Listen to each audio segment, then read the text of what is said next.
What's going on, everybody? Man-to-Man football here, covering the Cowboys. My boy over here covering Texas Longhorns and everything else football here on Man-to-Man football.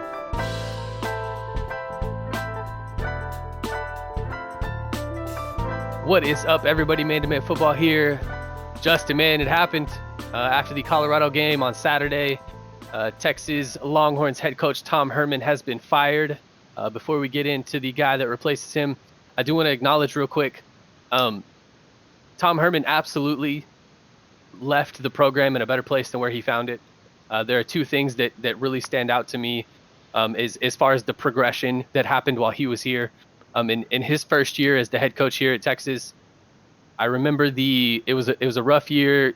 Again, didn't quite meet expectations. But at the end of the season, we got that sixth win that made us bowl eligible.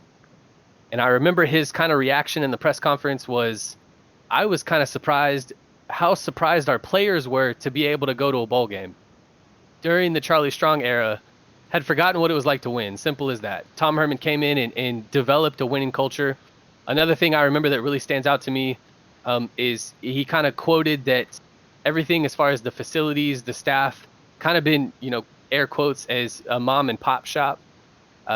Things were not being run like a college football facility at the caliber of the University of Texas should be run.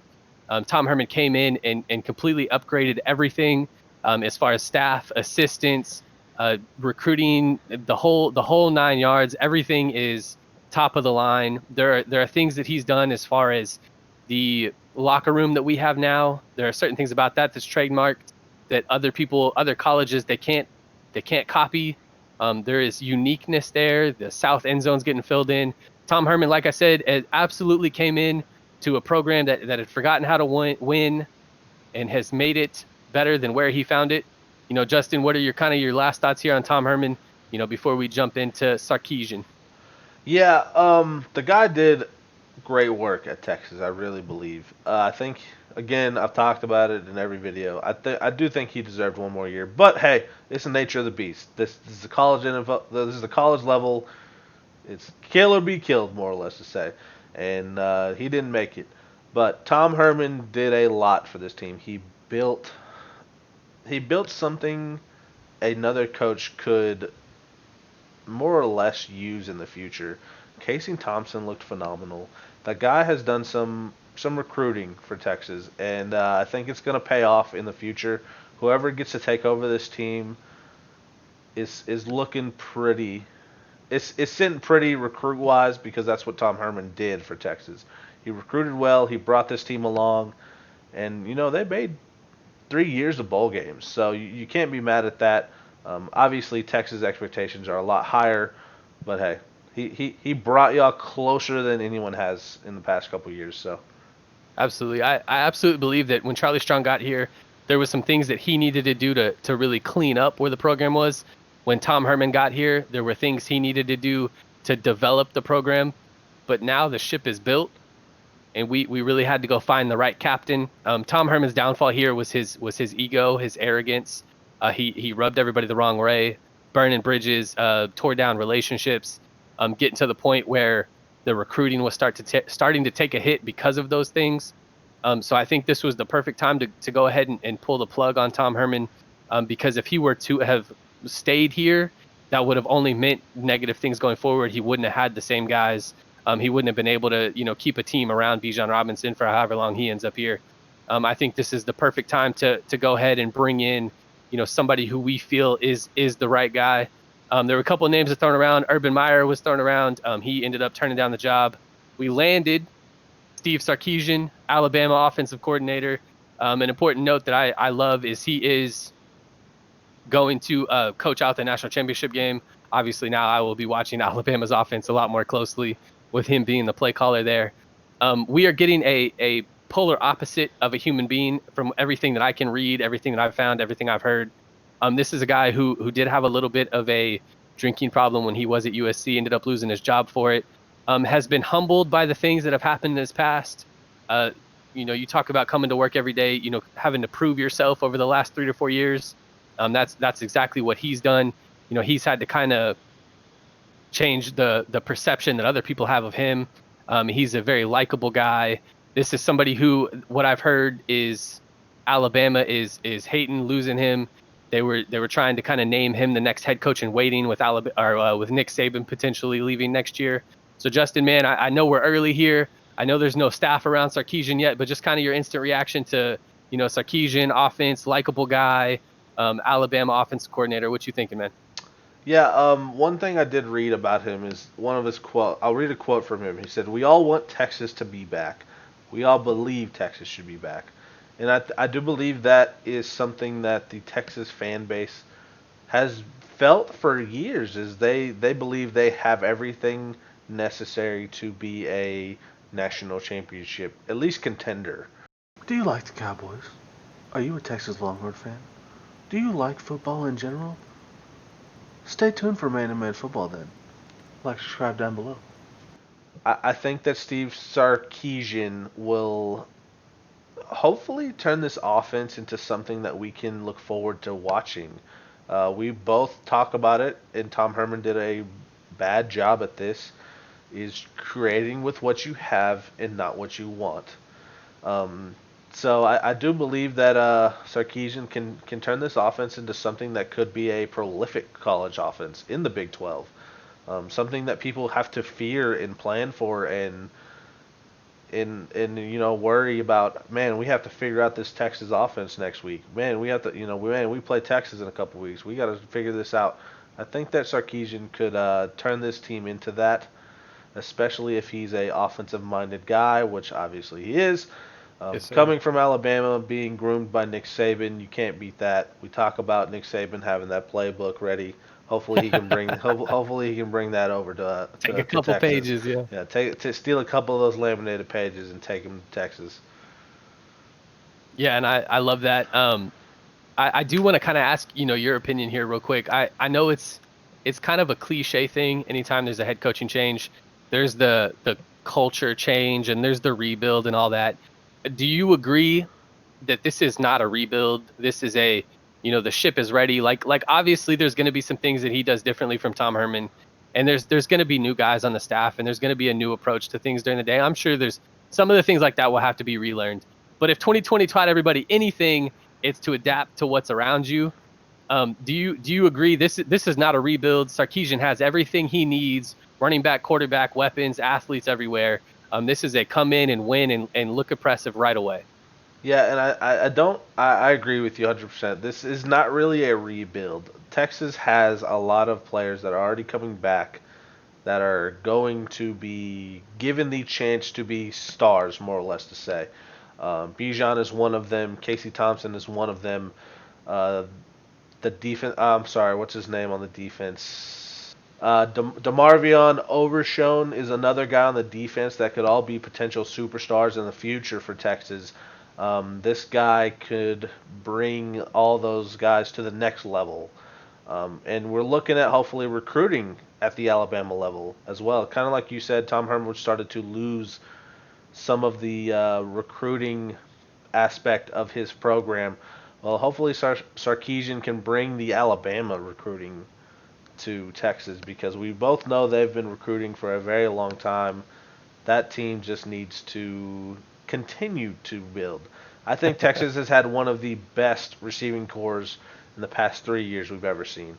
They constantly bring in receiver talent. They constantly bring in 6'5" guys that can run and jump, and you just don't see that very often. I think Texas does a phenomenal job at that. So if they can continue that and produce a quarterback, Texas could be extremely dangerous. One of the things that was interesting that I heard in Sark's interview that he did the day that he got hired too. You talk about preparing for the national championship and everything. He gets hired at the University of Texas, does a full-on, I think it was like a 30-minute, kind of talking to the media. It's on YouTube and everything. He had mentioned that whenever he's been the offensive play caller, he's never had a running back go under 1,000 yards during the season. I do think there may be some luck there. Maybe some guys aren't getting injured, right? Maybe a little more luck than skill there. But, again, impressive nonetheless, right? A commitment to running the football, understanding how important running the football is. And then you look at Bijan Robinson here in number 5. One of the things that I was hearing about Tom Herman, and maybe kind of an explanation as to the lack of Bijan usage, is that they were recruiting with the idea of a pitch count.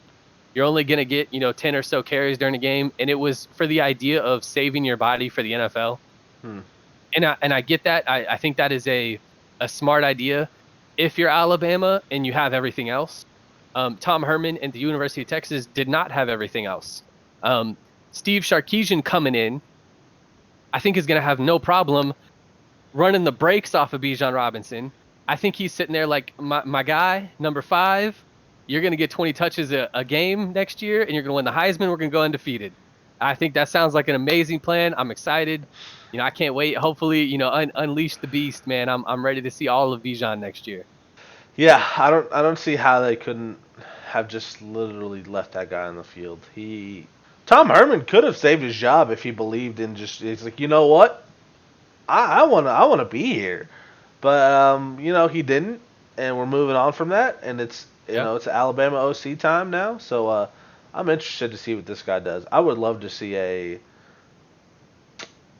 team based off of scheme and what they have rather than just pure power and will. So I love that idea. I think, football is a strategy game. You've got to do that. I think Sarkeesian could be that guy, especially coming from Alabama. Alabama's a powerhouse school. And I think he is more of that guy. I think he's creative. I think we'll see that in the national championship too. They're going to play against a really good Ohio State defense and really kind of see how he utilizes his weapons. One of the things to kind of point out there, Devontae Smith is the number 1 wide receiver this year with Jalen Waddle going down and everything. Devontae Smith's about to win the Heisman. They make, no problem, feeding their go-to guys. Sarkeesian draws it up. He gets it in his playmaker's hands. A huge emphasis on running the football. Najee Harris has had a great year. And just, and some of this is Alabama. Some of this may be Sark. There are 3 Heisman finalists right now of 5 that belong to his offense. Okay. And so that's impressive in its own. I do wonder how much of that can carry over to Texas. I would take 1 Heisman finalist right now, number 5, Bijan Robinson. I'd be happy with that. And kind of to that point a little bit, one of the things that Alabama I'm seeing that are a little worried about, Sark is such a likable guy that they are worried about some of the Alabama kids transferring away and coming to Texas. I'm very, very curious and interested to see how that plays out. I know there's some things there with the transfer portal this year. The year the eligibility didn't count. There's going to be a lot of moving parts this offseason. So really curious to see how that all plays out. And then last thing here, I just want to mention this for conspiracy's sake. There has not been a single thing yet made on Sam's shoulder injury. And it boggles my mind as to why. Was he hurt? Was he not? I don't know what happened. Justin, what you think about, I would think, hey, your quarterback he gets knocked out of the second half, doesn't play the second half. You would think Monday morning you'd wake up and hear something. I mean, man, what are you thinking about that? I think it's weird. The only thing I've heard about Sam is that he declared for the draft. That's all I've heard. Right. So, exactly. And that shoulder's looking fine in those pictures. So, yep. I don't know. No, I'm just kidding. I really don't know. That was such a weird situation. We both talked about it. It didn't really look like Sam got hurt, but he sure did have that arm in a sling. Hopefully it was just something maybe it was just something minor, and they just pulled him just to be safe. Maybe he's saving himself because he knew he was going to declare. Yeah. So that's the only other thing I could think of is, he's just kind of preparing for the future and saving his body, which, is a thing now. Players pull themselves all the time.